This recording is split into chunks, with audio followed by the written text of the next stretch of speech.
Raríssimas, raríssimos e raríssimas, bom dia. René de Paula Júnior falando aqui no Radinho de Pilha, 16 de janeiro de 2025, quinta-feira, por onde que a gente começa o episódio de hoje?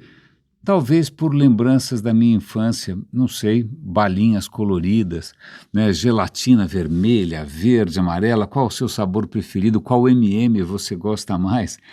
Eu estou com essas lembranças infantis porque é até uma coisa surpreendente, eu jamais imaginei que em algum momento eu fosse concordar com alguma iniciativa de um desses ministros completamente ensandecidos do Trump, mas aquele RFK lá, que é um anti-ciência, anti-vacina, anti-tudo, mas veja, até relógio parado, né, 2 vezes por dia ele mostra a hora certa. O que acontece é que uma das causas que ele agora está abraçando fazem sentido, e é uma causa que diz respeito a corantes artificiais. Essa doeu porque como uma criança que foi muito gulosa, que foi muito lariquenta, né, que adorava todas aquelas tranqueiras açucaradas que as mães preparavam com carinho, que as lojas ofereciam, imagina, né, que tentação. Agora eu olho para trás e falo, meu Deus do céu, como é que eu posso ter me envenenado tanto? Vamos lá, a questão é a seguinte, o RFK, eu nem sei qual é o primeiro nome dele, é um da família Kennedy. Além de várias ideias completamente estapafúrdias, anticientíficas e conspiratórias, ele agora está numa cruzada contra corantes artificiais, né? Especificamente, se eu não me engano, um tipo de corante que, aliás, é bastante comum.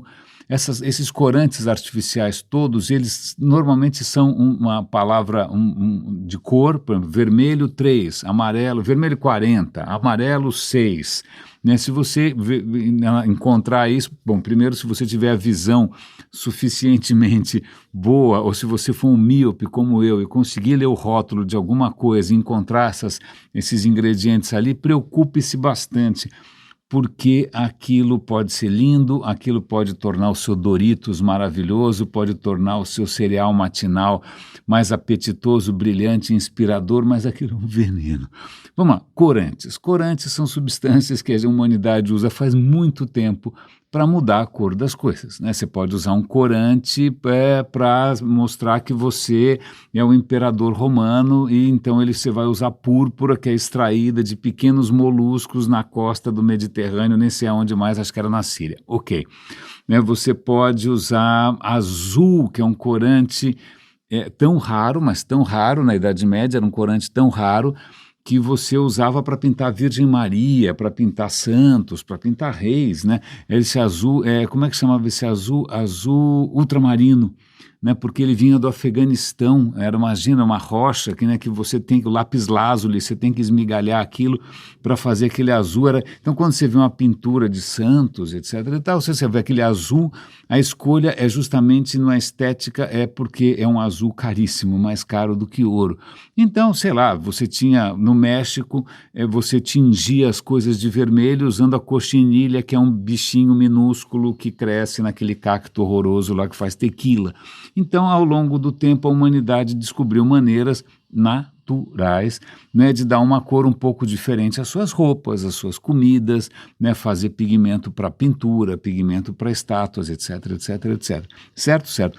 O que acontece é que o tempo passa e a gente começa a descobrir outras maneiras de produzir cores que não dão tanto trabalho assim. Aliás, vale um parênteses, essa é uma digressão, né, quando a gente pega essa pintura que a gente vai lá admirar hoje no Louvre, vai admirar no Metropolitan, né, aquelas pinturas dos impressionistas, a pintura do Van Gogh, a pintura dos fauvistas, né, elas quando surgiram, elas causaram absoluto horror, porque elas estavam usando cores que nunca antes tinham sido vistas na pintura tradicional, né? Eram cores gritantes, absolutamente inéditas, quase um escândalo, aqueles verdes, aqueles azuis, onde já se viu.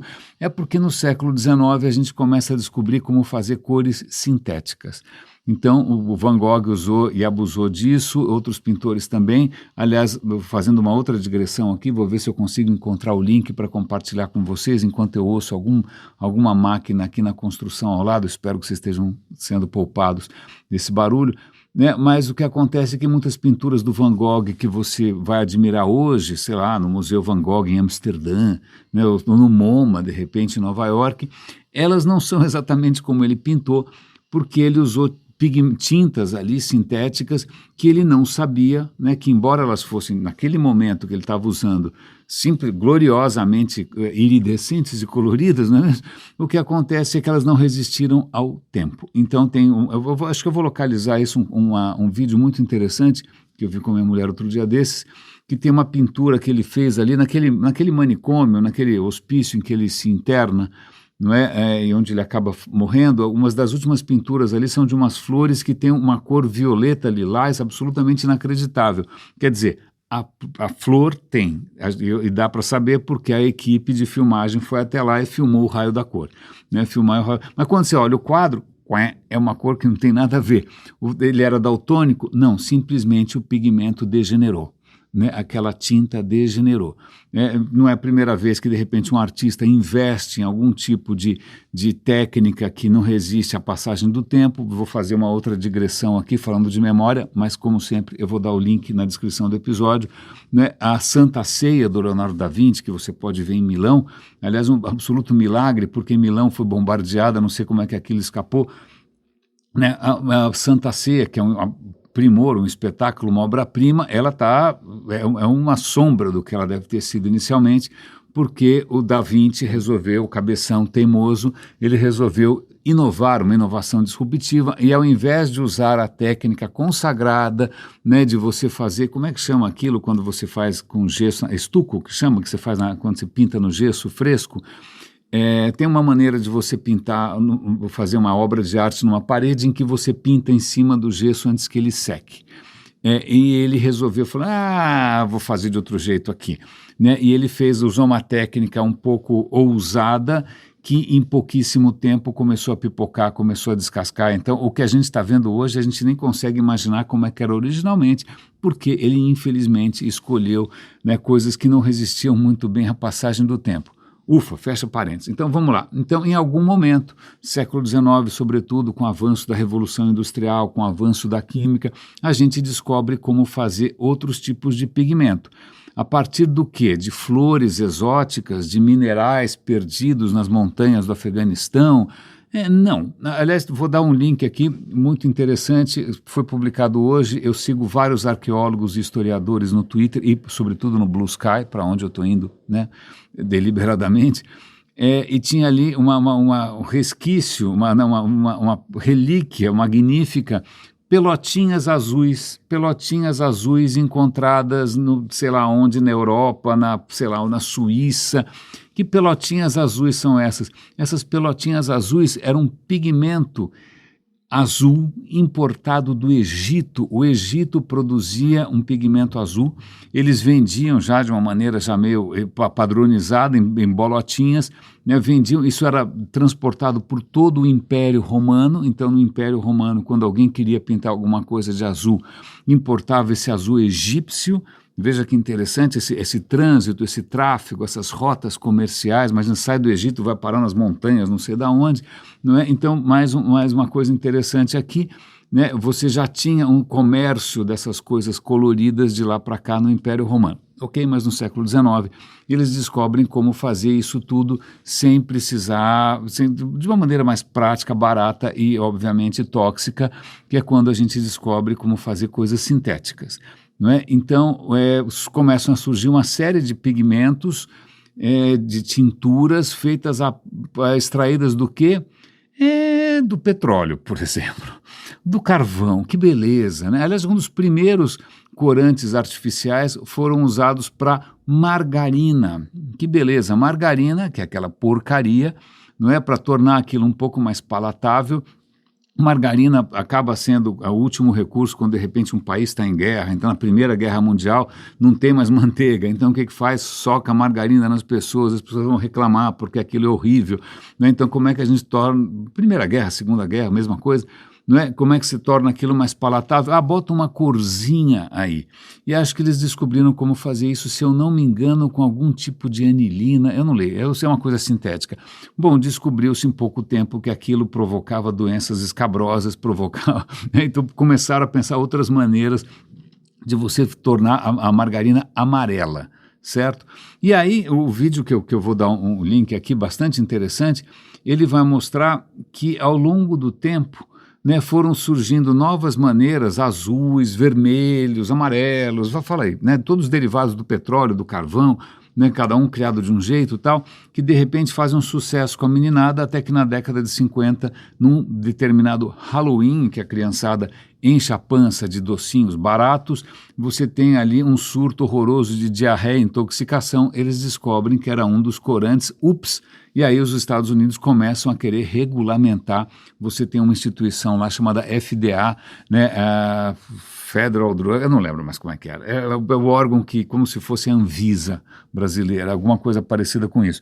E eles começam a regular esse tipo de coisa porque começa a ter casos notórios de intoxicação, né, começam a perceber também que alguns desses corantes vão parar na indústria cosmética e acabam provocando transtornos neurológicos, acabam provocando câncer, eles começam a regulamentar a indústria cosmética, o que você usa, o que você não usa, mas durante algum tempo virou terra de ninguém, pelo que eu entendi ali, né, eles não deram conta de regulamentar tudo, né, ainda mais porque muitos testes de toxicidade, vamos repetir, toxicidade, foram feitos com animais, né, e isso nem sempre representa o efeito em humanos, não é? E aí o que acontece é que hoje a gente tem uma consciência crescente de que muitos desses corantes que você encontra em toda parte. A mocinha mostrou lá alimentos orgânicos. Olha, é orgânico, é natural, tem vitaminas, sais minerais, não tem nenhum tipo de flavorizante. Aí você fala, porra, tô bem. Né? Tô bem, não é que eu estou comprando sucrilhos, não é que eu estou comprando Doritos, eu estou comprando uma coisa que em princípio é natureba, eu estou comprando, por exemplo, bacon vegetariano, tem uma aura de saúde, certo? Até você perceber que mesmo essas coisas, entre aspas, naturais, essas coisas que em princípio contêm vitaminas e tentam não colocar nenhum tipo de aromatizante, flavorizante, o diabo, elas continuam contendo corantes que são tóxicos, que podem estar promovendo transtorno de atenção em crianças, que podem estar provocando diversos tipos de câncer. Então, veja, não é porque você viu uma embalagenzinha bonitinha, o produto tem um nome bacaninha, algum texto lindo, uma embalagem que parece que foi feita à mão por algum artista plástico, isso não quer dizer que ela não tenha um corante.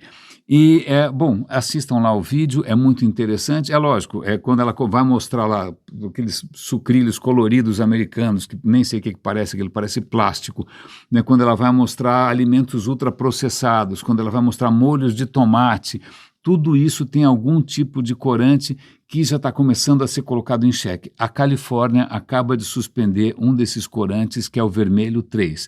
Estão surgindo leis nos Estados Unidos que estão proibindo as escolas de servir nas merendas alimentos que contenham corantes artificiais, porque eles estão percebendo a desgraça que aconteceu nas últimas décadas. Eu fico pensando quanta gente não ficou doente, quanta gente não teve transtornos neurológicos ou teve o seu desenvolvimento mental prejudicado por aquelas coisas absolutamente coloridas que todo mundo aqui deve morrer de saudade, alguma tia, alguma avó que fazia aquela gelatina toda colorida e tal. Pois bem, então essas coisas todas elas, em princípio, foram uma ideia ruim e vale a pena a gente voltar atrás, né? Voltar atrás e reconhecer os erros. Aliás, acho que está aí um bom eixo do programa, do nosso episódio de hoje, né? Porque falando em rotas internacionais e erros e equívocos, eu vou dar um link aqui para uns 2 vídeos diferentes,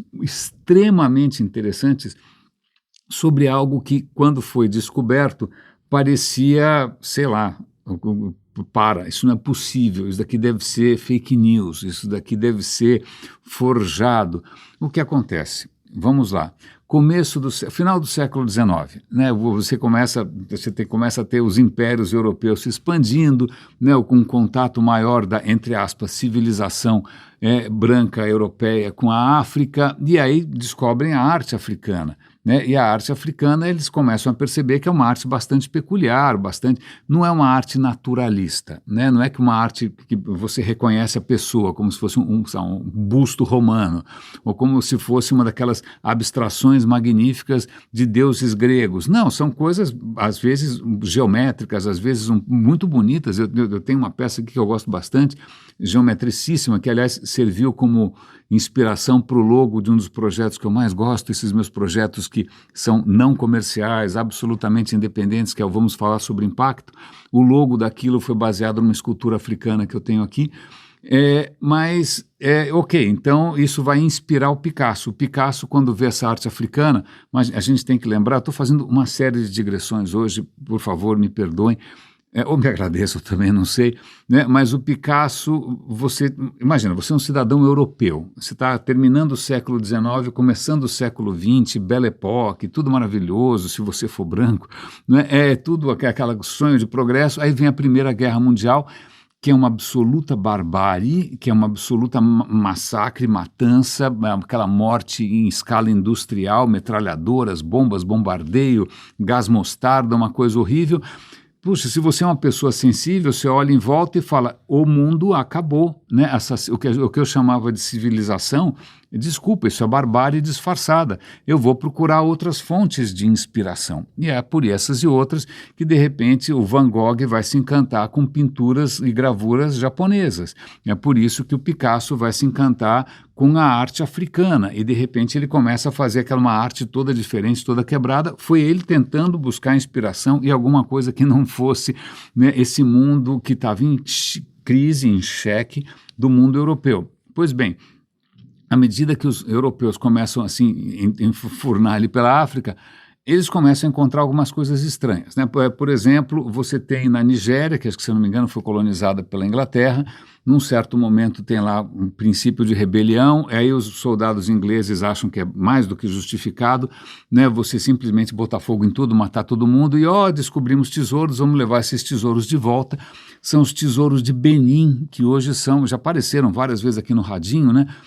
A Nigéria está pedindo de volta. Peraí, vocês roubaram um monte de coisa aqui de Benin, né? Por favor, devolvam esses tesouros. E esses tesouros são peças em bronze. São peças em bronze, esculturas bastante interessantes, né? Mas como é que pode? Será que os africanos são capazes disso? E aí entra, obviamente, o preconceito, o etnocentrismo, né? O europeu imaginando que ele é uma raça superior e só ele consegue fazer um certo tipo de arte, o resto não. Não é? Só que aí eles não tinham visto nada ainda, porque os bronzes de Benin são o quê? Século XVI, século XVII, não são tão antigos assim. O que acontece é que um alemão, eu já esqueci o nome dele, Frobenius ou alguma coisa dessas, ele ouve falar de uma outra cultura que floresceu na Nigéria, que é a cultura Ife. Ele vai atrás, ele começa a escavar e ele encontra uma peça que está hoje no Museu Britânico e que eu vou, inclusive, usar como símbolo do post de hoje, que é um rosto de o que parece ser um rei. Um rei, um rosto maravilhoso, de bronze, magnífico, com um trabalho excepcional, com uma coroa. Se você encontrasse o cara na rua, você reconheceria. Aí os caras falam, não, isso não é possível, os africanos não são capazes, né, de produzir isso. Isso devem ter sido os portugueses que devem ter passado aqui, eles trouxeram o bronze, porque imagina, esses caras não sabiam fazer nada em bronze, não é? Então isso deve ser, não, aí esse alemão começa a pirar tanto que ele vai falar, não, isso é uma prova que houve alguma civilização perdida, quem sabe Atlântida. Quem ouve o radinho faz tempo sabe que a Atlântida é uma completa falácia, nunca existiu Atlântida nenhuma, né? Atlântida foi o Platão, que ele estava ali escrevendo os livros dele, e ele resolveu imaginar uma sociedade só para ilustrar, né, o que ele queria dizer, e ele inventa essa noção de Atlântida. Não existe, nunca existiu, não tem nenhuma outra menção antes de Platão, é uma completa falácia, mas isso ficou no imaginário, né, sobretudo europeu, uma civilização branca europeia que foi perdida por cataclismas, não é? Bom, então esse maluco do alemão achou que não foram os pretos, não foram os negros, não foram os africanos, eles não são capazes, isso daqui é sinal de, sei lá, que não foi de alienígenas, mas ele pensou em Atlântida. Né? Pois bem, né, vamos lá, hoje a gente sabe que isso chama etnocentrismo, isso se chama preconceito, né? Isso se chama discriminação, né? E sim, a África foi perfeitamente capaz de produzir civilizações incríveis, né? E essa cabeça de Benin é alguma coisa entre do século XII e o século XIV, ou seja, antes dos europeus sonharem em chegar na Nigéria. Né? O que acontece é que mesmo antes dos europeus, dos ingleses chegarem imagina, no século XII e XIII, o que era a Europa? A Europa produzia uma arte magnífica? Não, produzia aquelas esculturas góticas horrorosas, né, aqueles retratos, aqueles ícones estranhíssimos. Eles tinham perdido a capacidade, né, de fazer uma arte tão avançada assim, né, século XII, XIII, imagina. Mas a África não, estava bem obrigada. E a questão do bronze, de onde vem, isso é muito interessante, isso chama atenção de novo para essas rotas, para esse comércio, para toda essa idas e vindas aí de mercadorias. Foi encontrado no deserto africano, né, uma caravana perdida, mais ou menos nessa época, e essa caravana estava transportando justamente o quê? Transportando lingotes de bronze, mais ou menos com a mesma composição que foi usada nessas esculturas. Então, a África não estava esperando para ser civilizada pelo homem branco, isso é uma completa falácia, né? Estava indo muito bem, obrigado. Eu acho isso absolutamente extraordinário, não só porque é uma arte magnífica. Por favor, deem uma olhada no vídeo, é realmente extraordinária, mas porque mostra que ciência, não só ciência, a história, ela quando erra, ela reconhece e se aprimora. Certo? Certo. Hoje a história, os historiadores vão falar, olha, nós estávamos errados com relação ao nosso ponto de vista, era um ponto de vista preconceituoso. Hoje nós sabemos que você tinha ali, desde sempre, né, todo um trânsito, todo um comércio, trocas de mensagens, trocas disso, troca daquilo, relações, reinos, que a gente pode ter perdido registro, né, mas a gente errou e agora a gente está melhorando. Isso é muito interessante porque isso é um excelente gancho para a gente falar do livro Nexus, do Yuval Harari, que eu estou lendo com imenso prazer. É um livro do Yuval Harari, vocês sabem que eu admiro imensamente o Yuval Harari, né? E é um livro sobre informação, né? E ele está falando uma coisa muito interessante, que é o seguinte: informação. Em vários momentos a humanidade resolveu falar, olha, legal essa história de informação, a gente precisa ter informação confiável, então vamos ter, né, uma fonte sólida de informação, que é a informação consolidada, que é a informação que todo mundo deve seguir, vamos cristalizar isso num lugar só. Né? Isso aconteceu várias vezes, né? Você tem livros sagrados, por exemplo, você tem a Bíblia, você tem o Corão, você tem o Novo Testamento, deve ter textos aí também do budismo, né? São aqueles textos que são os textos sagrados. Está tudo aqui. Agora vamos criar, inclusive, uma classe de especialistas nesse assunto, né, para que o homem comum, né, saiba qual é a referência correta, e a referência correta está baseada nessa verdade eterna que muitas vezes veio, né, sei lá, da onde? Da inspiração divina, do Espírito Santo, alienígenas, não sei. Não é? Então, só que isso traz problemas. Traz problemas porque, veja, você consolidou aquele conhecimento todo, ele está falando ali do conhecimento judaico, por exemplo, que de repente eles consolidam as leis, ou como é que você deve viver, e de repente um judeu que mora numa região mais distante, por exemplo, numa região portuária, ele vai ver quais são as regras para o sabat, o que ele pode, o que ele não pode fazer. E ali tem, né, prescrições bastante claras, você não pode fazer isso, não pode fazer aquilo. Mas ele fala, pera um instante só, e andar de barco? Quem escreveu aquelas regras estava numa região que não era uma região costeira, era uma região interna, certo? E aí fica aquela questão, puxa, o livro não fala nada sobre barcos, o livro não fala nada sobre velejar, né? O livro não fala nada sobre elevadores, forno de micro-ondas, o que eu faço? E aí, obviamente, vamos lá, os especialistas vão tentar criar interpretações a respeito daquele texto sagrado para ver o que ele teria a dizer nesse momento. E aí, tem inúmeros exemplos nesse sentido, não só, obviamente, com relação a regras judaicas, mas também a regras, sei lá, cristãs, a regras do Corão, né? Imagina, é um livro sagrado que, em princípio, é perfeito, em princípio, deveria ser intocável, que deveria ser imutável, porque é uma palavra eterna, mas acontece que o mundo não é eterno, o mundo muda, as coisas estão sempre em fluxo. E aí, o que você faz? Obviamente, você vai criando, no caso da religião cristã, você vai criando, sei lá, teólogos, São Tomás de Aquino, vai falando, esses caras todos, Loyola, eu não sei, Santo Agostinho, e os caras ficam lá, eu ia usar uma palavra um pouco chula, mas eles ficam lá elucubrando e fazendo desdobramentos e tentando interpretar e tentando atualizar, mas, na verdade, o que ninguém está fazendo aí é voltar para o livro original e falar, olha, vamos fazer uma segunda edição com um adendo, né? Vamos fazer aqui uma errata, né? Você não vê um papa, e aliás eu tenho uma citação dele muito interessante, você nunca vai ver um papa dizendo, olha, é o seguinte, a gente vai lançar uma segunda edição da Bíblia, ampliada e corrigida, porque tem algumas coisas ali que a gente gostaria de repensar, né? Que estava equivocado, erramos. Né, porque o que é muito curioso nessas instituições que são criadas em torno, né, de uma fonte eterna e imutável de conhecimento, que pode ser a Bíblia, pode ser os escritos de Karl Marx, pode ser as balelas que o Freud ensinou, né? Então aquele texto é sagrado, ninguém vai voltar lá, vou fazer uma segunda edição do Freud tirando os erros. Não, ninguém faz isso. Eu vou fazer uma segunda edição do Jung, tirando todas as coisas que ele falou que não fazem sentido nenhum e que a ciência completamente desmentiu.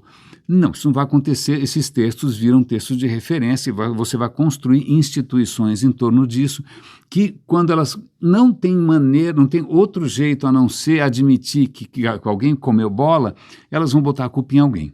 Né? Então, quando o Papa vai para o Canadá e vai pedir desculpas pelo fato de que escolas católicas simplesmente provocaram um genocídio nas crianças, uma tortura de crianças nativas dos povos originais, ele não vai falar que a igreja errou, ele vai falar que alguns sacerdotes erraram. A igreja não pode errar, a igreja não erra, a igreja é infalível.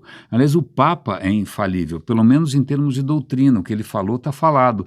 Então você coloca a culpa nas pessoas, você vai dizer que alguém ali não interpretou direito os verdadeiros ensinamentos de Cristo. Ninguém vai lá voltar e falar, olha gente, vamos repensar essa história aqui de fazer ao próximo não sei o quê, vamos ver se isso realmente faz sentido, se essa é uma boa estratégia, vamos fazer uma simulação, vamos ver se isso realmente as pessoas conseguem. Não, isso está escrito em pedra, não é? E aí surge com o tempo, né, de uma maneira inclusive bastante descentralizada, né, de uma maneira, surge em cafés, surge através de cartas, surge através de colaborações, uma outra maneira de pensar que parte do seguinte princípio, olha, o que eu sei provavelmente é incompleto, o que eu sei provavelmente está errado, né, e deve haver uma versão melhor, deve haver uma outra maneira de explicar isso, uma maneira melhor, vamos tentar descobrir? E aí um lá propõe uma certa maneira, e que ele obviamente acha maravilhosa e linda, mas aí fala, olha, vamos ver se de repente eu consigo replicar, né? Deixa eu dar uma olhada se você não errou, deixa eu ver se de repente os experimentos confirmam, e aí, né, deixa a vaidade para lá, deixa a vaidade para cá, tanto faz, né? E aí você consegue lentamente criar um corpo de conhecimento que não é eterno, que não é imutável, né? Que ele parte do princípio que ele está errado sempre, que ele sempre pode melhorar, né? E aí surge aquilo que a gente chama de ciência, daquilo que a gente vai ver na academia, né? De repente você reconhecer que, olha, aquilo estava errado, né, que agora a gente descobriu uma maneira correta, né? Eu estou sempre aqui no radinho chamando a atenção para novas teorias, para novas descobertas, para novas mensurações e medidas que podem colocar em xeque se o modelo, né, padrão da física quântica ou se a física de Einstein ela realmente está certa ou não. Isso está sendo sempre debatido. Isso é uma maneira completamente vamos chamar de artificial, porque isso não é natural no ser humano. Natural é a gente querer assumir que algumas coisas são sagradas, imutáveis e vamos trabalhar a partir disso, mas é isso que permitiu a gente escapar, pelo menos durante algum tempo, da barbárie, né? Escapar de gente usando textos sagrados.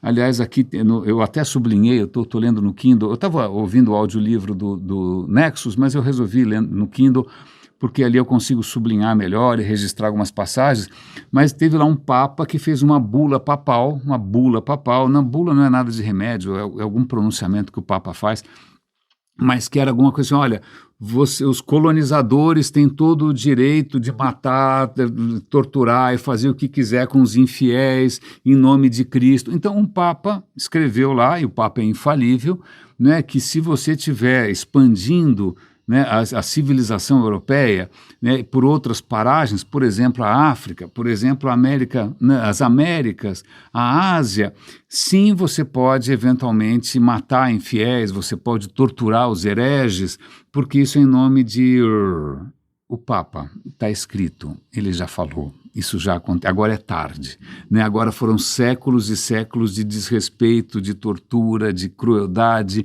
em nome de um livro que, em princípio, ninguém vai querer botar a mão, porque ele é sagrado, ele é eterno, e, infelizmente, isso ainda continua colocando gente, elegendo gente e fazendo com que candidatos vençam as eleições, o que, para mim, é uma coisa bastante perturbadora. Mas já que a gente está falando aqui dessa longa aventura da ciência, que está sempre se descobrindo o quanto ela estava errada né, e avançando, tem uma história muito interessante aqui de como meteoros, eu sonho com meteoros sempre, um meteoro caindo em cima de Brasília, outro caindo em cima de Washington, né, mas aparentemente orações não são, e voodoo também não funciona, voodoo não funciona, eu já tentei, realmente as pessoas, você pode espetar quando você quiser, o Elon Musk continua vivo, mas infelizmente aquilo eu acho que a gente tem que repensar. Mas voltando, meteoros que a gente muitas vezes associa a completas, né, catástrofes, né, meteoros a gente tem que de repente agradecer, né? Então tem um vídeo muito interessante aqui mostrando o papel que meteoros podem ter tido e tiveram na formação da vida da Terra. Quando a Terra se forma quase 5 bilhões de anos atrás, uma Terra completamente diferente do que nós vemos hoje, né? Ela se forma num período turbulento, né? Um período que está tudo batendo com tudo, é um horror, as coisas ainda não estão estabilizadas. Não é tanto que em um certo momento um pequeno planeta acerta a gente de raspão, né, e acaba causando o surgimento da Lua. A Lua, pelo menos a tese mais aceita hoje em dia, né, se você tiver uma outra melhor, por favor, vamos colocar na mesa, é que veio de uma colisão. É uma colisão que podia ter destruído o planeta inteiro, mas não destruiu, arrancou um pedaço e fez a Lua. Ok? Ok. Várias pistas indicam que isso é correto. A composição do solo lunar, está tudo bonitinho. Ok? Ok. Mas o que acontece é que não parou por aí, foi um bombardeio atrás do outro, um meteoro caindo toda hora, né? E isso é ótimo, porque em parte esses meteoros trouxeram a água dos oceanos, essa água que foi criada, eu vou dar um outro link aqui também, estrelas supernovas no começo do universo começaram a explodir criando água, a gente tem que agradecer, não é? A gente tem que ser grato às estrelas, não é? Mas o que acontece é que esses meteoros trouxeram água, mas também fizeram uma coisa muito curiosa. Eles talvez tenham criado as condições propícias para o surgimento da vida. De que maneira? Veja bem, acho que algumas décadas atrás, um cientista resolveu fazer um experimento. Vamos ver se a vida surge espontaneamente. Né? Ele pegou lá um arranjo de frascos, né, aquelas coisas de laboratório de química, ele colocou ali água, ele colocou ali uma atmosfera que ele imaginou que fosse uma atmosfera do começo, né, do planeta Terra. Ele colocou, acho que nitrogênio, colocou metano, colocou o que ele achou que fosse a atmosfera infernal, né, antes do planeta ter essa atmosfera que a gente estragou, não é? E aí ele fez o seguinte, olha, eu vou esquentar essa água, o vapor da água vai subir por aqui, vai condensar e ele vai pingar, só que eu vou colocar umas faíscas aqui simulando raios, né, raios que vão interagir com esse vapor de água que está caindo. E deixa rodar. Ele deixou rodar. Depois de um tempo, quando ele começou a ver, a água estava meio escura. Ele falou, o que está acontecendo aqui? Quando ele foi ver, essa interação entre os gases da atmosfera, o vapor de água e as faíscas, né, desses raios que ele estava produzindo, começaram a produzir moléculas orgânicas que, sei lá, em algum momento poderiam virar aminoácidos, por que não, né? Que bacana, então veja, a vida pode sim surgir do nada, pode surgir espontaneamente, não é? Acontece que houve equívocos ali. Primeiro, a atmosfera terrestre não era exatamente aquela, né? Segundo, não tinha como ter tanto raio assim, né? Mas aí fica, então tá bom, como é que era a atmosfera, as nossas pistas começam a melhorar. E o que os cientistas estão descobrindo, que uma coisa que pode ter propiciado, sim, a criação de moléculas naquela atmosfera que não era muito propícia, foi a queda de meteoritos. Meteoritos que de repente bate, explode e levanta na atmosfera uma série de substâncias que não estavam na atmosfera antes, né? E também tem a temperatura excessiva, aí vai mudar a temperatura da atmosfera. Então, esse bombardeio pode ter criado condições físico-químicas propícias ao surgimento de moléculas mais complicadas. Obrigado, meteoros, por, né, ter acelerado um pouco as coisas. E também há pistas que essas moléculas que são fundamentais para a vida, né, vale lembrar, a gente já comentou isso aqui no Radinho, mas todas as formas de vida na Terra, elas são compostas de 20 e poucos aminoácidos apenas. É como se a vida tivesse um alfabeto de aminoácidos, né? Você, o fungo, a caspa é só pele. Né? Pensa aí, a minhoca, tudo é feito dos mesmos aminoácidos, 20 e poucos. Né?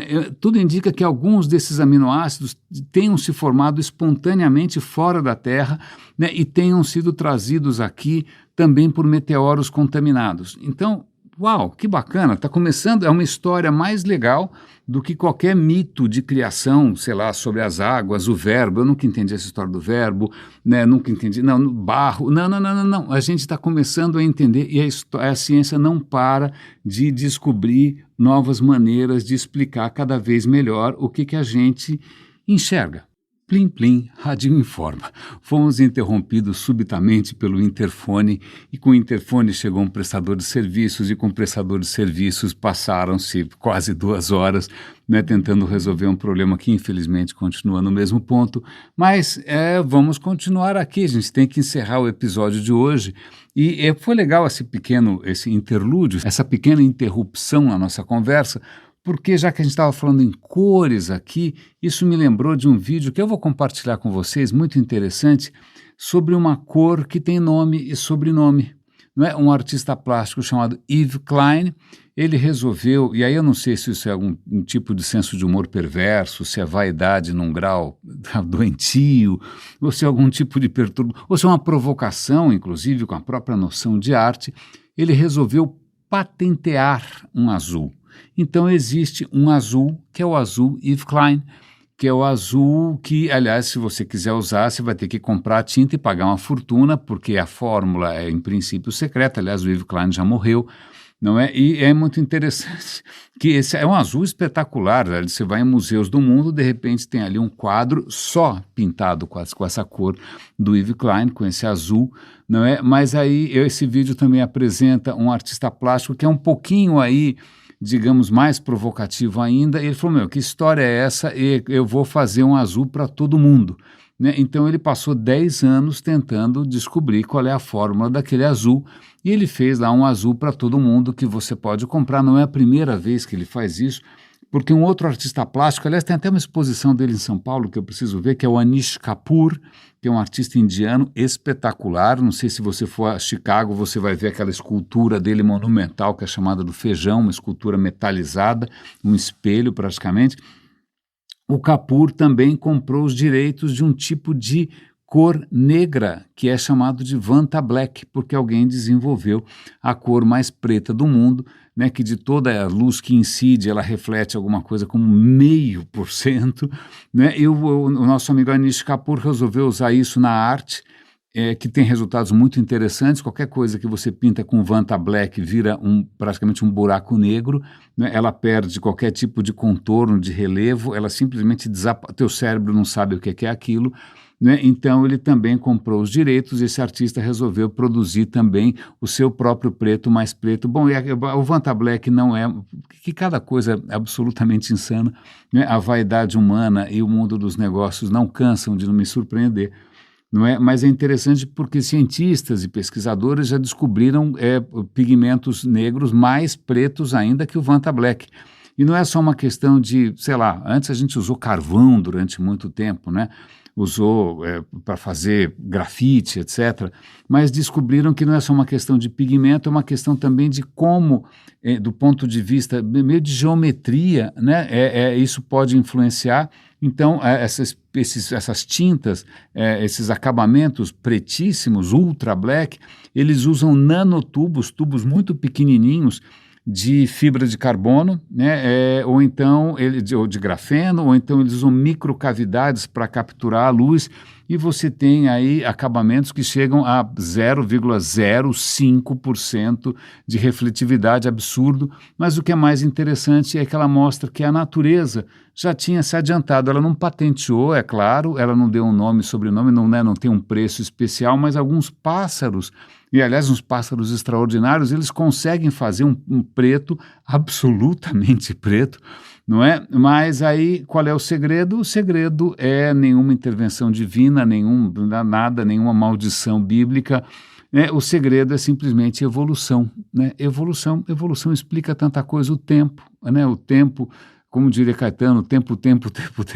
Senhor, pois isso, ter evolução é uma coisa linda, então a gente pode encerrar o radinho olhando para os céus, né? E com gratidão, porque das estrelas veio o carbono que faz o teu corpo, que faz essa tinta preta estrutural, das estrelas veio todos os elementos do seu corpinho, veio a água dos oceanos, né? Meteoros não só trouxeram de presente aminoácidos que já estavam sendo produzidos naturalmente por aí, mas eles também criaram as condições para que a vida se formasse na Terra, e nós temos um Sol, né, que algumas criaturas há 2 bilhões e tantos de anos atrás descobriram como os halos do Sol como fonte de energia, e elas produziram oxigênio, e aí o planeta virou um paraíso graças a tudo isso que aconteceu naturalmente, sem nenhuma intervenção, sem nenhum verbo pairando sobre as águas, que eu nunca entendi essa história, né? Mas a gente em 200 anos, e corantes vermelhos, e corantes amarelos, e pigmentos com nome e sobrenome, a gente conseguiu botar tudo a perder, né? E na segunda-feira vai chegar no poder, obviamente, o anticristo, e o apocalipse está próximo, mas enquanto isso, enquanto ninguém está queimando os hereges na fogueira, né? Enquanto ninguém está prendendo e torturando, ou simplesmente cancelando a liberdade de quem está tentando aqui mostrar que a gente está sempre errado, e que a gente está sempre propenso, sempre aberto aqui a aprimorar os nossos conhecimentos, é o que nos resta, manter essa chama acesa. Agradeço aqui a companhia, raríssimas de meu coração, cuidem-se por favor, um grande abraço e até amanhã.